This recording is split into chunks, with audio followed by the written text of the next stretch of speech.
নমস্কার, শুভ সন্ধ্যা। আজকে সোমবার। আজকে আবার আমরা বিনিয়োগে বসত লক্ষ্মী নিয়ে একটা নতুন পর্ব নিয়ে চলে এসেছি।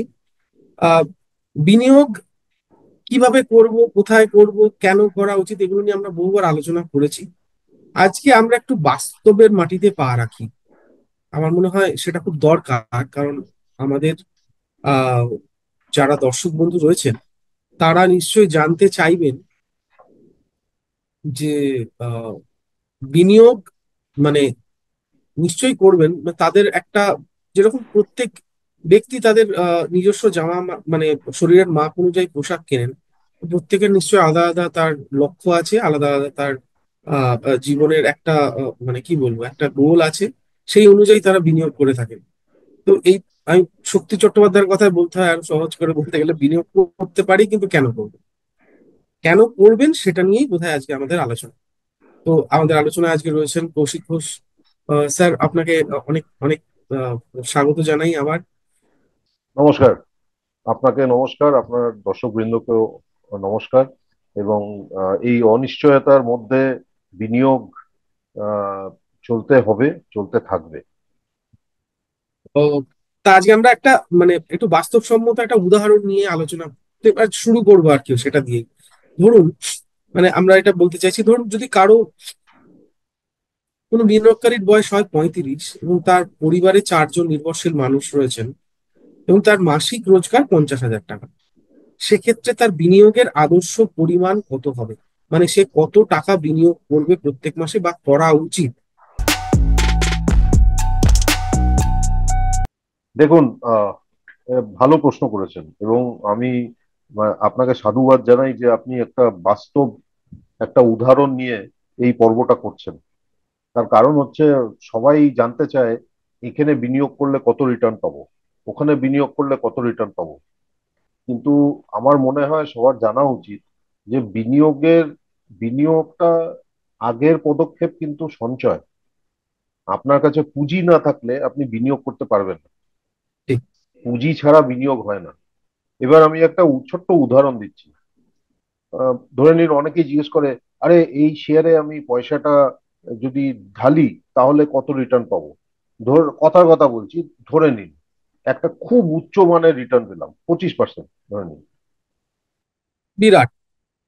25% পেলাম। এবার আপনি যে বিনিয়োগ করেছেন সেটার পুঁজির রকম হচ্ছে 5,000 টাকা। 5,000 টাকায় 25% হচ্ছে 1,250 টাকা। হুম। আপনি 1 বছর পর 5,000 টাকাটাকে 6,250 দেখবেন। হুম। সমস্যাটা হচ্ছে এখানে, এই রিটার্নটা খুব ভালো, নিশ্চয়ই ভালো, মানে এরকম রিটার্ন যদি কেউ পায় তাহলে দারুণ রিটার্ন, দারুণ, দারুণ মানে রিটার্ন। কল্পনাই করা যায় হ্যাঁ, না। কিন্তু আপনার পুঁজিটা এত ছোট যে হুম। ওটা বাড়তে অনেক সময় লাগবে। হ্যাঁ, ঠিক। লোকে বলে, যেরকম অনেক বিজ্ঞাপনে আমি দেখেছি, এখানে পয়সা লাগান, 25 বছরে 1 কোটি পাবেন। আমি আগের একটা পর্বে মনে আছে বলেছিলাম যে হুম। আপনি জিজ্ঞেস করেছিলেন যে আহ, কত টাকা হলে কত হবে। তা আমি হুম। বলেছিলাম যে গ্যারেন্টিড বলে তো কিছু নেই। আপনি হুম। যদি 1 কোটি টাকা 1 বছরে চান তাহলে আপনার পুঁজি হওয়া দরকার 95 লাখ টাকা। ঠিক। সহজ কথা। তো সহজ তাই কথা। জন্য বিনিয়োগ করার আগে আপনাকে দেখতে হবে আপনি কত সঞ্চয় করেছেন। হুম। এবার ধরে নিন একজন 4 জনের পরিবার, হুম। আয়, পারিবারিক আয় ধরে নিলাম 50,000 টাকা। সব মানে হাতে পাচ্ছে 50,000। আমি ওই বিশ্লেষণে যাচ্ছি না যে ট্যাক্স কত, এই কত, এই কত, হুম। আমি সব কেটে কুটে হাতে পায় 50,000। হুম। এবার কত করবেন সেটা নির্ভর করবে আপনার খরচ কত, প্রথম কথা। হুম। আপনি কি নিজের বাড়িতে থাকেন না ভাড়া বাড়িতে থাকেন?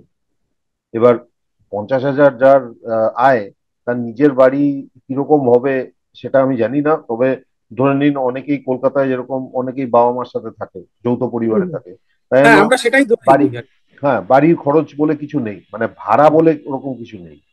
এবার ধরে নিন হুম। 4 জনের থাকা, খাওয়া, পড়া, স্বাস্থ্য, ডাক্তার দেখানো, হ্যাঁ এইসব, তারপর মাঝে মাঝে আপনাকে ধরে নিন বিনোদনের জন্য বাইরে যেতে হবে, এই সবেরই নিশ্চয়ই। খরচ আছে।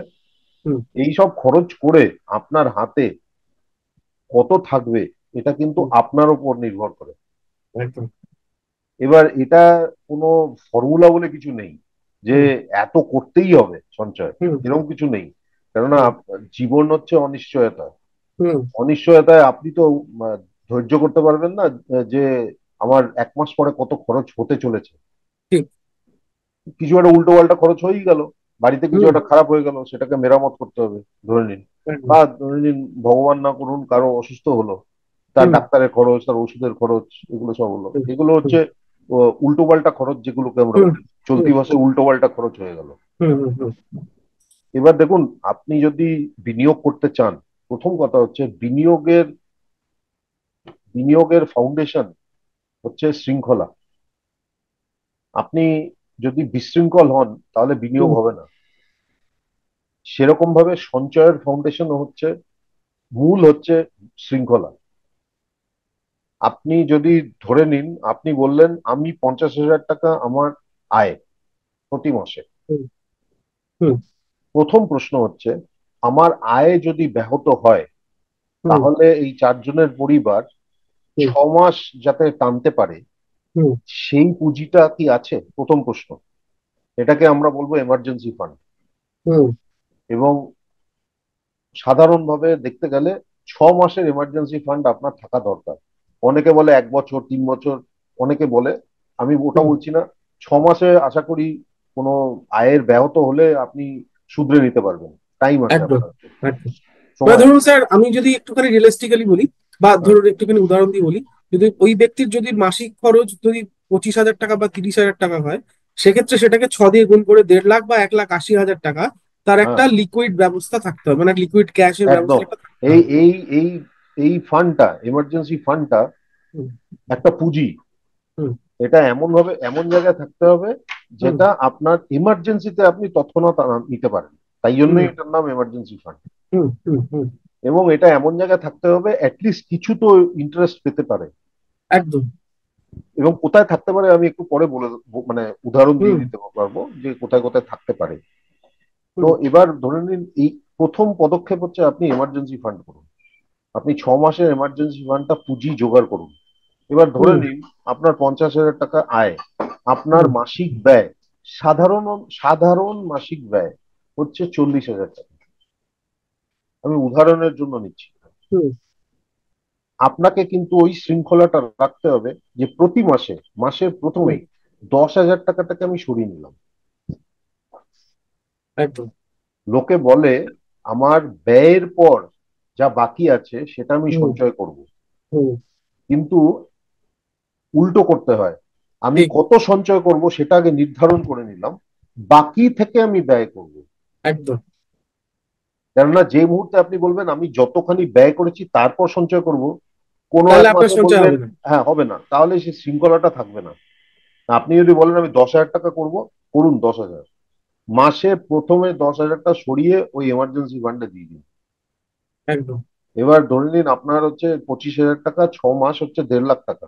হুম। আপনি খরচা বললেন তো 25,000 টাকা মাসিক 25 খরচা। থেকে 30, আমি আমি একটা অ্যাপ্রক্সিমেট ধরছি আর কি। আমি 25ই ধরলাম, 1.5 লক্ষ হুম, টাকা আপনার হুম, এই এমার্জেন্সি ফান্ড বানাতে আপনার হুম, 15 মাস লাগবে। ধরে নিলাম আপনি হ্যাঁ, শূন্য থেকে শুরু করছেন। তাই হ্যাঁ, প্রথম পদক্ষেপ হচ্ছে আপনি অন্য কোথাও দেখবেন না, আপনি এমার্জেন্সি ফান্ড কারি বাড়ি বানান। যে ঠিক। মাসে 15 মাস মানে 1 বছর 3 মাস পরে যখন আপনার 1.5 লক্ষ টাকা হবে, হুম, তখন আপনি এটার ওপরে যে বিনিয়োগ করা শুরু করুন। শুরু করবেন।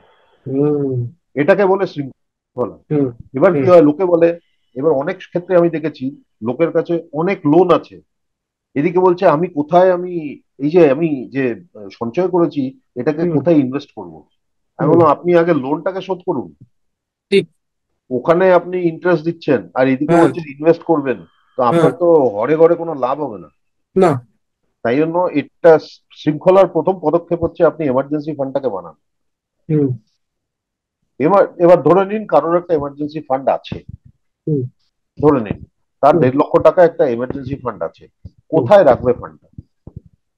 এবার সাধারণ বুদ্ধিতে বলে আপনি ফিক্সড ডিপোজিটে রেখে দিতে পারেন। হুম, একটা 1 বছর মেয়াদের ফিক্সড ডিপোজিট বা 6 মাস মেয়াদের ফিক্সড ডিপোজিট রাখতে পারেন। ফিক্সড ডিপোজিটের একটাই সমস্যা হচ্ছে আপনি যে কোনো মুহূর্তে ফিক্সড ডিপোজিটটা ভাঙতে পারেন। মানে হুম যতখানি আপনার দরকার ততখানি ভাঙতে পারেন। সমস্যাটা এখানেই যে যে মুহূর্তে ভাঙবেন আপনার একটা পেনাল্টি লাগে। আপনার হুম যত হুম। ইন্টারেস্ট আছে তার থেকে 1% কম কেটে পাবেন, নেবে, এক। হ্যাঁ। হুম দ্বিতীয়, ফিক্সড ডিপোজিট ধরে নিন আপনি 1 বছর মেয়াদে রাখলেন, ধরে নিন ওটার ইন্টারেস্ট হচ্ছে 7%, ধরে নিন, হুম আমি উদাহরণ হুম দিচ্ছি। আপনি দেখবেন 6 মাসের ফিক্সড ডিপোজিটে ইন্টারেস্ট হচ্ছে 5%-এর কম, হুম হুম বা 3.5% হবে, 4% হবে, ব্যাংকের উপর হুম নির্ভর করে। হুম হুম তো ওটা কিন্তু বার্ষিক ইন্টারেস্ট, তার মানে 6 মাসে আপনার তার অর্ধেক পাবেন। হুম, ঠিক। তো এবার মনে রাখতে হবে যে ফিক্সড ডিপোজিট ভালো এবং একদম সুরক্ষিত বলতে পারেন, কিন্তু ফিক্সড ডিপোজিটের এই এক দুটো সমস্যা আছে। যে আপনি যখনই ভাঙবেন, যে মেয়াদের আগে ভেঙে নেন তাহলে আপনার পেনাল্টি লাগবে। আর দ্বিতীয়ত হচ্ছে ইন্টারেস্ট রেট কমে যায়, আপনি কম মেয়াদের নিলে কম ইন্টারেস্ট পাচ্ছেন। ঠিক। এটা আর আর কিভাবে রাখা যায় এমার্জেন্সি ফান্ড? আপনি মিউচুয়াল, আপনি ধরুন ডিম্যাট অ্যাকাউন্ট কিছু খুলতে হবে না, আপনি একটা মিউচুয়াল ফান্ডে, লিকুইড মিউচুয়াল ফান্ড পাওয়া যায়, লিকুইড মিউচুয়াল ফান্ড, আচ্ছা এগুলোতে আপনি প্রতি মাসে 10,000 করে ঢালতে থাকেন। লিকুইড মিউচুয়াল ফান্ড কি করে, এরা শর্ট টার্ম ডেট ইনস্ট্রুমেন্টে ইনভেস্ট করে, যেগুলো আচ্ছা। 91 দিন অবধি, এবং এগুলো খুব সেফ। এটা হরে গড়ে দেখা যায় বার্ষিক ভাবে, 7-8% মতো মোটামুটি। 6 থেকে 7% ধরে নিই, 7-8 ডেট আমি ফান্ড, বলবো হ্যাঁ। না, ছ থেকে হুম সাত hmm percent which is good enough. আর হুম। মিউচুয়াল ফান্ডের একটা সুবিধা হচ্ছে আপনি যতখানি চান ততখানি ভাঙতে পারেন, আপনার কোনো পেনাল্টি নেই। পেনাল্টি নেই, এক্স্যাক্টলি। হুম, ঠিক। এবং তার ধরে নিন একদিন বা দুদিন পরে আপনার ব্যাংকে ওটা টাকাটা ক্রেডিট চলে আসে। হুম চলে। ডিম্যাট অ্যাকাউন্ট যদি করেন তাহলে সেখানে লিকুইড ইটিএফ আছে, সেটা মিউচুয়াল হুম ফান্ড, লিকুইড মিউচুয়াল ফান্ডের মতোই, খালি একটাই হুম পার্থক্য হচ্ছে ওটা যে কোনো মার্কেট খোলা থাকাকালীন যে কোনো মুহূর্তে আপনি বেচতে পারেন, হুম এবং হুম। ওই টাকাটা একদিন পরেই আপনার ব্যাংকে নিয়ে নিতে পারেন। চলে আসে, হ্যাঁ। এবং ওখানেও কোনো উইথ পেনাল্টি বলে কিছু নেই, বা যতখানি আপনার চার্জেস কিছু ইয়ে হচ্ছে, কাটেনি। হ্যাঁ ওইসব কিছু নেই। তো মানে ব্রোকারের চার্জ ফার্জ থাকবে, বাট এমনি ওইটুকু যেরকম তো ব্যাংকে থাকবে, হ্যাঁ। পেনাল্টি থাকে, পেনাল্টিটা নেই। ঠিক আছে, তো লিকুইড ফান্ডটা আপনার এমার্জেন্সি ফান্ড হয়ে গেল। ধরে নিন কারো কাছে এমার্জেন্সি ফান্ডটা আছে, সে নিশ্চিন্ত, আমার আয়তে কোনো ব্যাহত হলে হুম আমি 6 মাস সুরক্ষিত, 6 মাসের খরচাটা আমার হাতে আছে, তাই না, হুম আমার টেনশনটা কম। হুম এবার ধরে নিন এটা আছে, এবার আমি প্রতি মাসে আমি 10,000 টাকা সঞ্চয় করছি। 10,000 টাকা, মনে রাখবেন 10,000 টাকা, যে 10,000 টাকা সঞ্চয় করছে তার কাছে কিন্তু 10,000 টাকাটা তার কাছে 1 কোটি টাকার সমান, তার কাছে প্রচন্ড মূল্যবান। এটা তার ভীষণ। সঞ্চয়, এটা হুম তার সঞ্চয়। তার মানে প্রথম জিনিসটা করতে হবে আপনাকে, এটা এমন জায়গায় বিনিয়োগ করবেন যেটা সুরক্ষিত। কিন্তু সুরক্ষিত মানে এটা নয় যে রিস্ক জিরো, এরকম তো হতে পারে না, তাহলে আপনি এফডি তে রাখবেন, আর এফডি তে তো আপনি জানেন ইন্টারেস্ট রেট কম, হুম। তারপর ট্যাক্স ফ্যাক্স দিয়ে মুদ্রাস্ফীতি ওইসব করে টোরে আপনার অ্যাকচুয়ালি ঘরে ঘরে অত লাভ হবে না। তো আপনি কোথায় সঞ্চয় করতে, কোথায় বিনিয়োগ করতে পারেন, এর আগের পর্বে আমরা অনেক এই নিয়ে অনেক আলোচনা বিস্তারিত করেছি। বিশ্লেষণ করেছি। একদম সরল ভাবে বলি, 10,000 টাকা আপনি চোখ বুজে একটা ভালো মিউচুয়াল ফান্ড বা দুটো ভালো মিউচুয়াল ফান্ড বেছে নিয়ে চোখ বুজে মাসের প্রথমে ঢুকিয়ে দিন। এটা হচ্ছে আপনার দীর্ঘ মেয়াদের সঞ্চয়ের বিনিয়োগ, এবং হুম এটাকে রাখতে হবে আপনাকে। এটা মানে ধরে নিন ওই গাছের আমের মতো আর কি, আপনি হুম তাড়াতাড়ি আমটা পেরে নিলে কার্বাইড দিয়ে পাকাতে হবে, তখন হুম, আমের ঠিক। স্বাদও ভালো থাকে না। গাছ পাকা আমের একটা আলাদা স্বাদ, ঠিক ওরকম একদম। ভাবেই আপনি যেখানে বিনিয়োগ করছেন ওই স্বাদটা পাবেন আপনি যদি এটা দীর্ঘমেয়াদে রাখেন এবং ওটাকে ডিস্টার্ব না করেন, মানে ওটা আবার ও এটা। আর হুম আরেকটা হুম। সমস্যা কি জানেন তো, লোকজন প্রতিদিন দেখতে থাকে আমার এই এই বিনিয়োগ করেছি, গতকাল এই ছিল, আজকে কত। ওটা যদি দেখতে থাকেন, এটা হচ্ছে এটা হচ্ছে আপনার বয়স, বয়স মাপার মতো, রোজ হুম আমার একদিন বয়স বাড়ছে। হুম। আপনি কি রোজ বলেন যে আমার একদিন বয়স বেড়ে গেল? আপনি বছরে একবার হ্যাঁ বললেন, না আজকে আমার জন্মদিন, আমি এক বছর আমার বেশি আয়ু, মানে আপনার বয়সটা হলো। ঠিক হুম আছে, তো একদম সংক্ষেপে বলছি, 10,000 টাকা চোখ বুজে ভালো দুটো মিউচুয়াল ফান্ড এ প্রতি মাসে ওই ঠিক প্রথমেই বের করে হুম। টাকাটা ঢুকিয়ে দিন। এটাকে বলে শৃঙ্খলা। বিশ্বাস করুন, এই শৃঙ্খলা যে করবে না, তাকে কিচ্ছু করতে হবে না, কিচ্ছু করতে হবে না। একদমই। সে 35 বছর বয়স আজকে, সে 50 বছর বয়সে দেখবে সে নিজেই মানে চমকে যাবে যে কতখানি আমার পুঁজি ফান্ড হয়েছে। তৈরি হয়ে গেছে। কেননা ঠিক। এটাকে বলে ভ্যালু অফ কম্পাউন্ডিং। হুম। আপনি 10,000 টাকা বছরে মাসে করলে বছরে 1,20,000 করছেন, কিন্তু যেখানে আপনি ঢালছেন সেটাও তো হুম। গ্রো মানে বৃদ্ধি পাচ্ছে। কনস্ট্যান্টলি গ্রো করছে। হ্যাঁ, ওটা করতে করতে করতে করতে করতে করতে মানে আমি আপনাকে একটা খুব সহজ উদাহরণ দিচ্ছি। আমার একটা পিপিএফ আছে পুরনো, মানে ওটা এবার উইথড্র করতে হবে। ওটা মানে আমি 5 বছর আগে একটা পুঁজি দেখেছিলাম ওটায় যে এত আছে।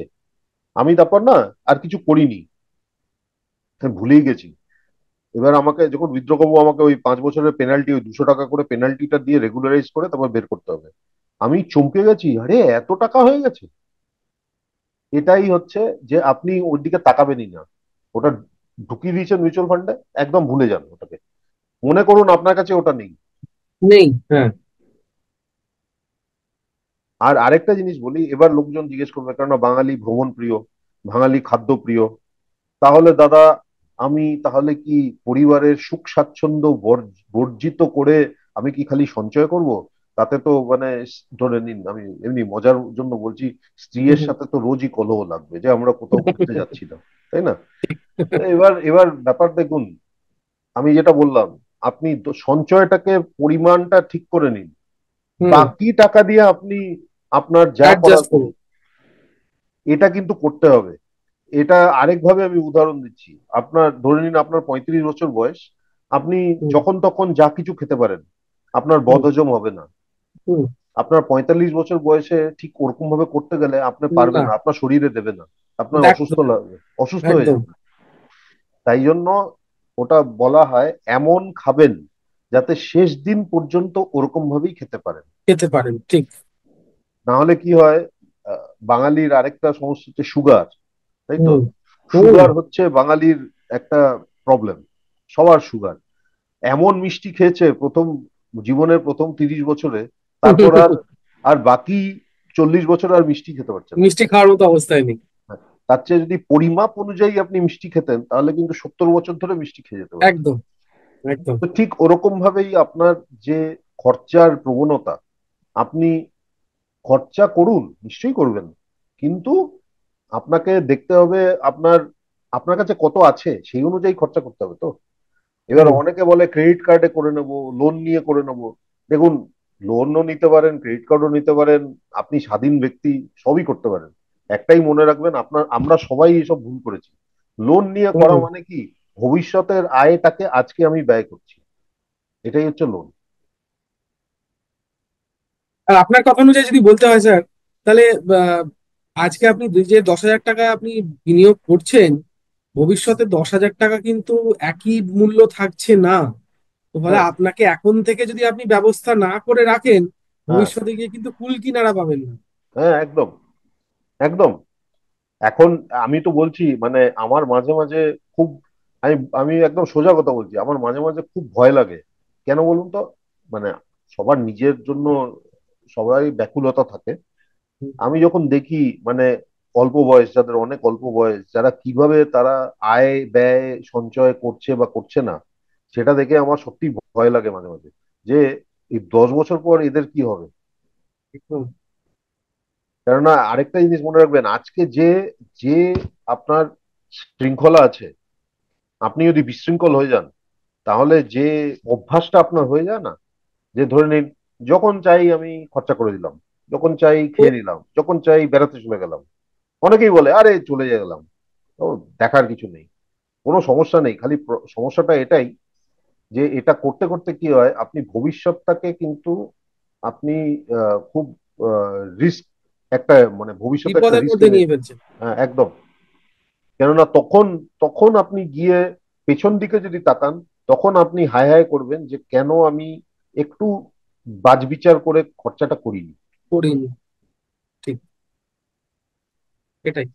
স্যার, আমরা তাহলে এবার দ্বিতীয় প্রশ্নটায় চলে যাই, হ্যাঁ, যে বিনিয়োগের পরিমাণ কিভাবে বাড়ানো যেতে পারে। অনেকেই এই প্রশ্নটা করেন, স্যার আমি করেই যাচ্ছি করেই যাচ্ছি করেই যাচ্ছি, আমি বিনিয়োগের পরিমাণ আর বাড়াতে পারছি না, মানে কোথাও গিয়ে একটা জায়গায় আটকেই যাচ্ছে।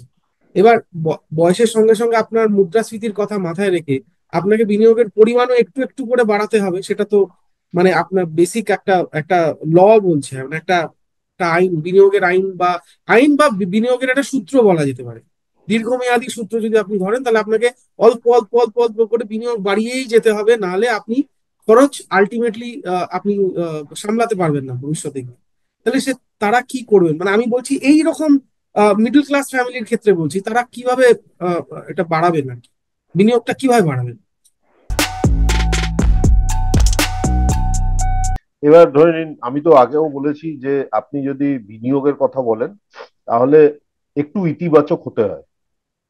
হুম। কেননা আমাদের সবই হচ্ছে আশার ওপর, তাই না? একটু হুম। ইতিবাচক না হুম। হলে সবসময় আমরা চিন্তা করব যে এটা হবে না সেটা হবে না।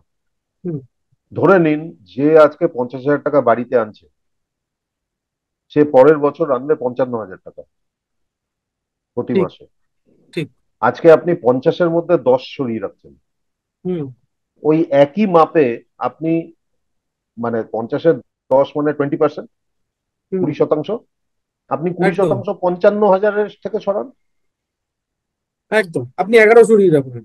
হ্যাঁ, ওই আপনার মনে হচ্ছে ওইটুকুই বাড়লো, কিন্তু হুম। ওইটুকুই মাসে মাসে মাসে মাসে করতে করতে এটা কম্পাউন্ড কিন্তু হয়ে যাবে অনেক। অনেক বড় হয়ে যায়, অনেক বড় আকার হয়। এই ঠিক। শৃঙ্খলাটা আপনাকে রাখতে হবে। ঠিক। তাই জন্য ওই তো একটা যদি আপনি মানে একটা নিয়ম বানিয়ে রাখেন যে আমি এতখানি, এত শতাংশ আমি করবই সঞ্চয়, সে যাই হোক, আপনার ইনকাম বাড়ুক কমুক, শতাংশ অনুযায়ী আপনি করুন। ধরে নিন 2 বছর খুব একটা, এবং অনেক ক্ষেত্রেই হয় কোম্পানিরা ইনক্রিমেন্ট দেয় না, এই দেয় না, ওই দেয় না, হুম। অনেক হুম। হুম। ব্যাপার স্যাপার থাকে। ধরে নিন 1 বছর কোনো ইনক্রিমেন্ট হলো না, তার মানে কি 50,000ই চললো, তো আপনি 20%ই চালিয়ে যান। এবার লোকে হুম। বলবে খরচা তো বেড়েই যাচ্ছে। হুম। আবার আমি ওই পুরোনো জায়গায় আসছি, দেখুন, খরচা, একটা যে কোম্পানিতে আপনি কাজ করেন, আমি চাকুরিজীবীর কথা বলছি, যে কোম্পানিতে আপনি কাজ করেন আপনি নজর রাখবেন হুম। ওখানে কিন্তু আয় অনুযায়ী ব্যয় হয়। হুম। আয় অনুযায়ী ঠিক। ব্যয়। যখনই কোম্পানি দেখছে যে আমার বিক্রি বাটা কমে যাচ্ছে, মার্কেটের জন্য তো হয় এরকম, বিক্রি বাটা কমে যাচ্ছে, তখন কিন্তু তারা খরচাটা কমিয়ে দেয়। খরচা মানে হুম। মায়না কমায় না, অন্য অন্য খরচা কমিয়ে দেয়। যেরকম মার্কেটিং এর ঠিক। খরচা কমিয়ে দিল, মানে ধরে নিন বিজ্ঞাপনের খরচা কমিয়ে দিল, বা ওইরকম আর কি। বা ধরে হুম। নিন হুম। প্রোডাকশন কমিয়ে দিল, কারণ হুম। আমার বিক্রি কম হচ্ছে, তাই জন্য আমার হুম। খরচাটাও কম হচ্ছে। হুম। তো এই সব জিনিসগুলো যদি কোম্পানি করতে পারে, ঠিক ওরকম হুম। ভাবেই আমাদের করতে হবে। আমাদেরও করতে হবে, ঠিক। আর এটা দেখুন, জীবনের নিয়ম, জীবনে ওপর নিচ থাকবে, আমরা হুম। হতাশ হলে চলবে না। এটা কিন্তু জীবনের নিয়ম, এটা একটা ঢেউয়ের মতো। গঙ্গায় যেরকম প্রতি মানে আপনার বারও আসে, আবার হুম। জলটা চলেও যায়, তাই না? হুম। হুম। আবার সমুদ্র সৈকতে হুম। হাই টাইড লো বন্যা টাইড আসে, আসে। হ্যাঁ হ্যাঁ হ্যাঁ হ্যাঁ, ঠিক। ঠিক ও জীবনটা ওরকমই, কোনো সময় আমার খুব ভালো সময় চলছে, কোনো সময় অত ভালো সময় চলছে না। ঠিক। আমাদের ওই ওই ব্যাপারটা নিয়ে একটু অ্যাডজাস্ট করতে হবে। ঠিক। যদি এবার আবার সব কিছু বলছি, ওই শৃঙ্খলা, আপনার মনের ওপর যে কন্ট্রোলটা, হুম। সেই কন্ট্রোলটা আনতে হবে। 99.99% লোকের ওই কন্ট্রোলটা নেই বলেই আমাদের এত সমস্যা। হুম। ঠিক। ঠিক। আমি বলছি না যে আমার কন্ট্রোল ছিল আগে, আমি ওই হুম। একই ভুল করেছি, তাই জন্য এরকম ভাবে উদাহরণ দিচ্ছি আমি। ঠিক। স্যার, একটা ছোট একটা ডেটা আপনার সঙ্গে, বা আপনি নিশ্চয়ই জানবেন, বা আমি বলুন। দর্শক বন্ধুদের সঙ্গে শেয়ার করতে চাইবো, যে মিউচুয়াল ফান্ডের একটা মানে ভারতের ক্ষেত্রে একটা বেসিক একটা মানে ভারতীয়দের একটা বেসিক প্রবণতা দেখা যায়, যে 90% বেশি মানুষ মাত্র 18 মাস তারা বিনিয়োগ বজায় রাখেন, তারপর তাদের ওই শৃঙ্খলাটা আর থাকে না, শৃঙ্খলাটা ভেঙে যায়। তো তারা ওই যে আপনি যে বললেন প্রত্যেকদিন হয়তো দেখার চেষ্টা করে কত বাড়লো কত বাড়লো কত বাড়লো, একটা চারা গাছ পুঁতে কি আপনি রোজ ওই ফিতে দিয়ে সেন্টিমিটার দিয়ে মাপেন যে আপনার গাছটা কতটুকু বাড়লো? আপনাকে তো ওটাকে একটু সময় দিতে হবে, নাহলে ওটা বাড়বে কি করে? আপনাকে ছায়াও দেবে না, অক্সিজেনও দেবে না, আপনাকে ফল ফুল কিছুই দেবে না। আপনাকে একদম। বাড়ার জন্য যথেষ্ট টাইম দিতে হবে, নাহলে আপনি তো পারবেন না। আপনি 18 মাস বিনিয়োগ করে যদি বলেন আমার 18 বছর সিকিউর করে নেবো, তাহলে তো আপনাকে 1 কোটি টাকা বিনিয়োগ করতে হবে, 1 কোটি ছেড়ে দিন, আমি 10 লাখ টাকা বিনিয়োগ করতে হবে প্রত্যেক মাসে। এটা তো সম্ভব নয় আপনাদের ওই অনুযায়ী। তো এই শৃঙ্খলাটা থাকছে না, কেন থাকছে না সেটা আমি বলতে পারবো না, এটা হয়তো হ্যাঁ। তারাই বলতে পারবেন যারা শৃঙ্খলাটা ভাঙছেন। তো সময়কাল খুব খারাপ আর কি, সেটাই বলছি, শৃঙ্খলাটা রাখা খুব দরকার এরকম বলছেন। আমরা এটা এই নোটেই থার্ড প্রশ্নে চলে যাই আর কি, আহ অনেকের আলাদা আলাদা লক্ষ্য থাকে, আলাদা আলাদা গোল থাকে। তো সেই গোল অনুযায়ী কি আলাদা আলাদা ইনভেস্টমেন্ট ভেঙে করা উচিত বলে মনে হয়? ধরুন কেউ মনে করলো আমি 5 বছর পরে গিয়ে একটা গাড়ি কিনবো, তো সে একটা আলাদা ফান্ড করে নিল, এবং একই সঙ্গে 10 বছর পরে গিয়ে ছেলে তার স্কুলের পড়াশোনা শেষ করে কলেজে ঢুকবে, তো তার জন্য একটা আলাদা। তো এইরকম ভাবে সেগ্রিগেট করে বা এরকম বিভাজন করে কি আমাদের বিনিয়োগ করা উচিত, বা বিনিয়োগ করলে লাভ হবে? হ্যাঁ, নিশ্চয়ই। দেখুন, আপনার যদি লক্ষ্য থাকে, একটা একটা কিছুর লক্ষ্য হচ্ছে 2 বছর, একটা 5 বছর, একটা 10 বছর, হুম। সেই অনুযায়ী আলাদা আলাদা ভাবে আপনি বিনিয়োগ করেছেন। হুম। তার মানে আপনি আপনার মনে স্থির করে নিয়েছেন যে এই এতখানি আমার হয়তো দরকার হবে 2 বছরে, তাই জন্য হুম। আমি এখন থেকে এই সঞ্চয়ের কিছুটা ভাগ এটা বিনিয়োগ করেছি। এটা 2 বছরের হুম। জন্য আমি ভুলে গেলাম। হুম। 5 বছর এই জিনিসটার জন্য আমি রেখে দিলাম। 10 বছর এই জিনিসটা আমার ছেলে বা মেয়ের পড়াশোনার জন্য আমি রেখে হ্যাঁ। দিলাম।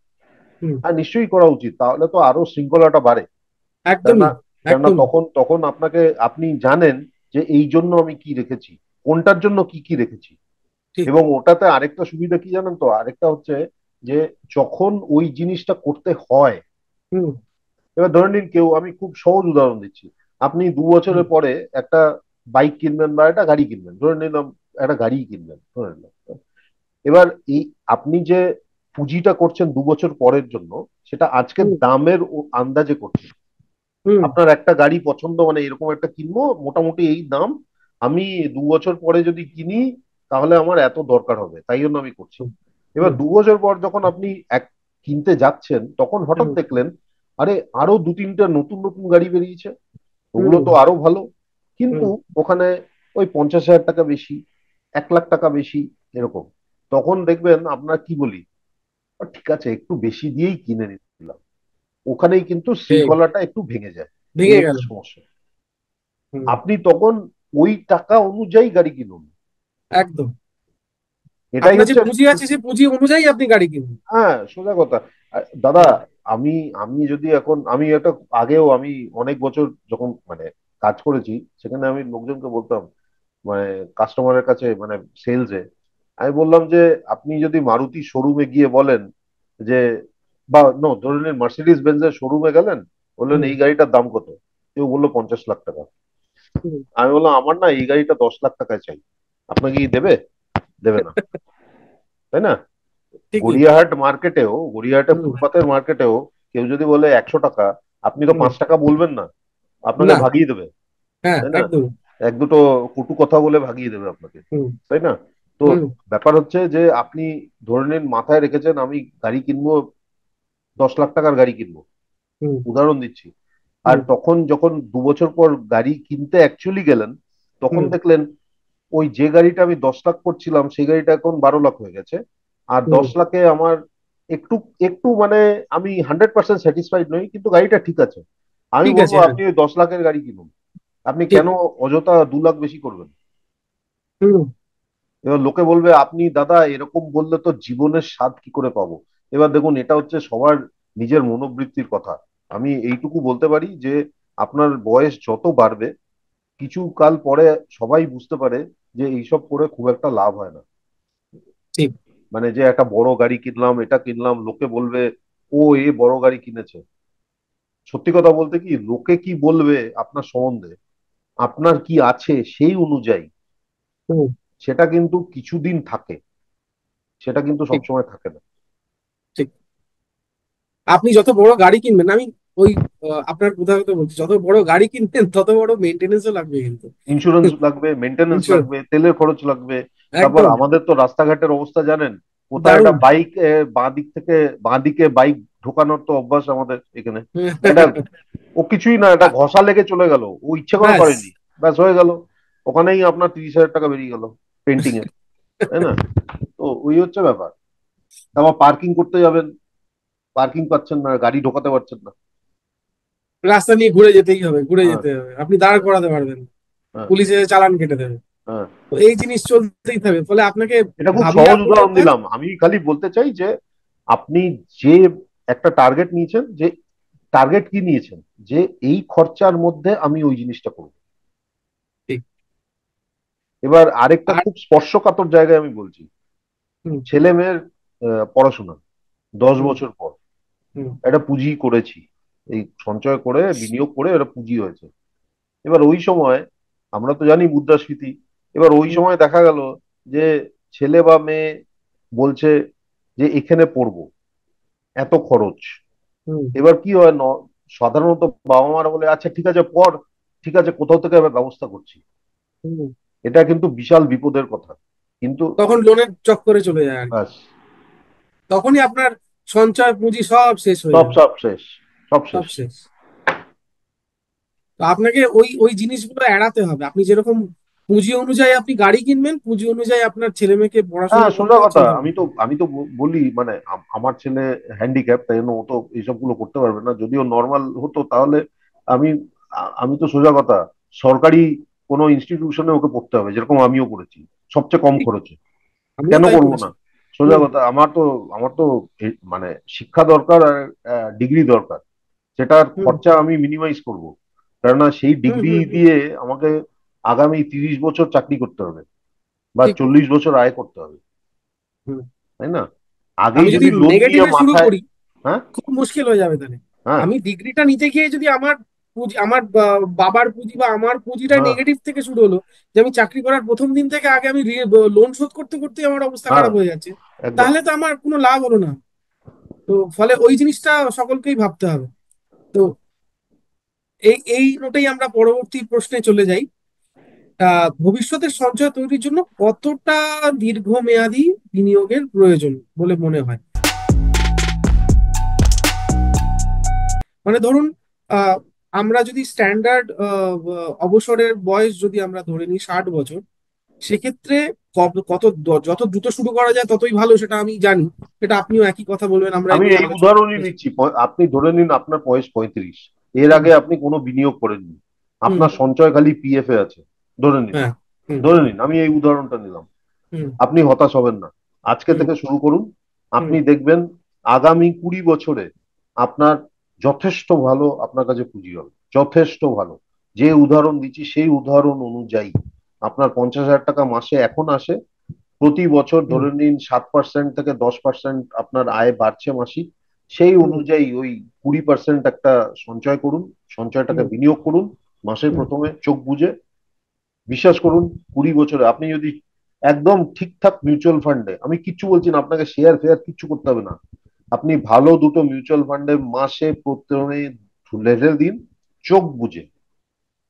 আমি বলতে পারি মানে গ্যারেন্টি নেই, কিন্তু যেরকম ভাবে ভালো মিউচুয়াল ফান্ডরা প্রবণতা চলে, যেরকম মার্কেটের আছে আর কি। হ্যাঁ, মার্কেটের ওপর নির্ভরশীল, হুম। সেটা তো আছেই, কিন্তু হুম। এইটুকু বলতে পারি যে আপনার 20 বছরে পরে আপনি কিন্তু নিজেই চমৎকৃত হয়ে যাবেন যে কিরকম ভাবে এই পুঁজিটা বেড়েছে। এই আর কিচ্ছু করতে হবে না। আমি ধরে নিলাম আপনার কাছে কোনো সঞ্চয় নেই, কোনো পুঁজি নেই, কিচ্ছু নেই, হতাশ হবেন না, হতাশ হওয়ার কোনো জায়গা নেই এর মধ্যে, কেননা এখনো 20 বছর আছে। ঠিক। আর সত্যি বলতে কি আজকালকার দীর্ঘ আয়ু হয়ে হুম।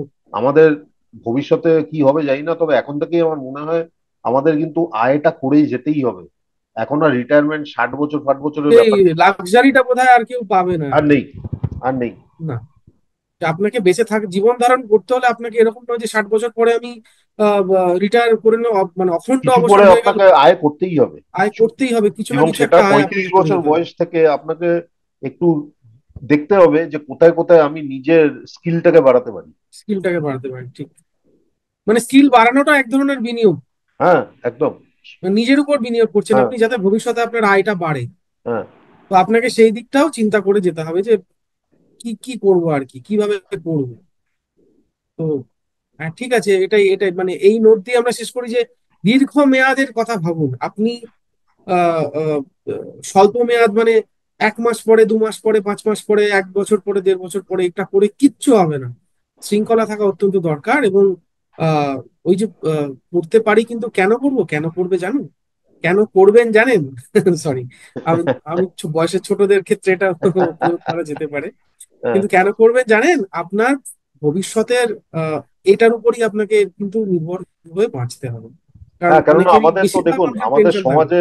আমাদের সমাজে সোশ্যাল সিকিউরিটি বলে কিছু নেই, সোশ্যাল একদম। সিকিউরিটি বলে কিছু নেই, সবাই কিচ্ছু কিন্তু নেই। নিজের পায়েই দাঁড়াতে হয়,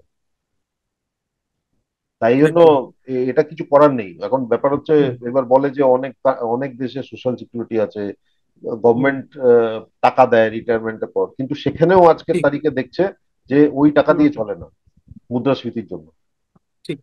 তো ফলে পেনশন পাবেন না, তো সেই টেনশনটা যাতে না হয় তাহলে এখন থেকে ব্যবস্থা করুন, নাহলে একদম। খুব মুশকিল। হ্যাঁ, একদম। তো আপাতত এই নোট দিয়ে আমরা শেষ করছি, দীর্ঘমেয়াদী থাকুন, বিনিয়োগে থাকুন, এবং পরিবারের হতাশ হবেন না, হতাশ হবেন না, শুরু করুন, হতাশ হবেন না। শুরু করুন, শুরু করুন। ইতিবাচক থাকুন, শুরু করুন। যখন ঠিক হবে। যখন হবার ঠিক হবেই হবে। ঠিক হবে। তো এই নোট দিয়ে আমরা শেষ করছি আপাতত। আবার আগামী সপ্তাহে আমরা ফিরে আসবো বিনিয়োগের অন্য একটি বিষয় নিয়ে আলোকপাত করতে। আপাতত এই পর্যন্তই। নমস্কার। নমস্কার, ধন্যবাদ। আমাদের ভিডিও ভালো লাগলে লাইক এবং শেয়ার করুন। কমেন্ট সেকশনে গিয়ে জানান আপনাদের মতামত। আরও ভিডিও পেতে আমাদের চ্যানেল সাবস্ক্রাইব করুন এবং প্রতি মুহূর্তে খবরের আপডেট পেতে প্রেস করুন বেল আইকন।